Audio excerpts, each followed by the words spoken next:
হ্যাঁ বন্ধুরা, তোমরা কেমন আছো? ভালো আছো? আমিও ভালো আছি। আশা করি সবাই কাজ করবে, সাবধানে কাজ করবে, হ্যাঁ? কখন বিপদ কার কখন আসে বলে আসে না।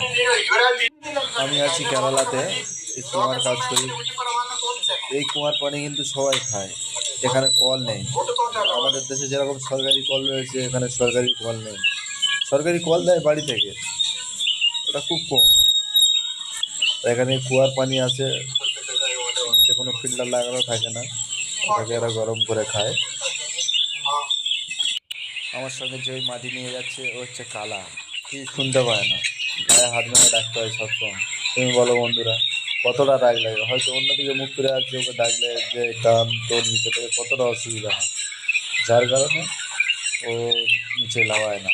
নিচে লাগালে কখন কোন মুহূর্তে দুর্ঘটনা হয়ে যাবে জানা তো কেউ। এখন তোমাদেরকে নিচের ভিডিও দেখাচ্ছি, দেখো বন্ধুরা নিচে কতটা গভীর।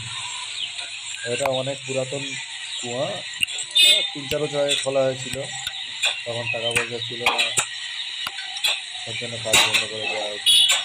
এখন খোলা হচ্ছে, দেখো ভেতরে মাটিটা ভালো ছিল, যে তাড়াতাড়ি কাজ করা যাচ্ছিল, অসুবিধা হয়নি, পাথর নেই নিচে। এই যে খয়েরি কালার আছে একজন, এরকম ফাঁকা ফাঁকা বাংলাতে বলে, আমি বাংলাতে কথা বলি, তো বাংলা বুঝতে পারে না, মানে আমি জানি টুকটাক চলার মতো আর কি।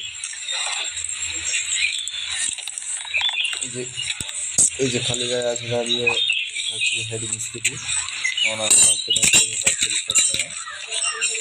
সকাল থেকে 3-4 ঘন্টা কাজ করেছি, ওই মাটি থেকে বলা হয়েছে।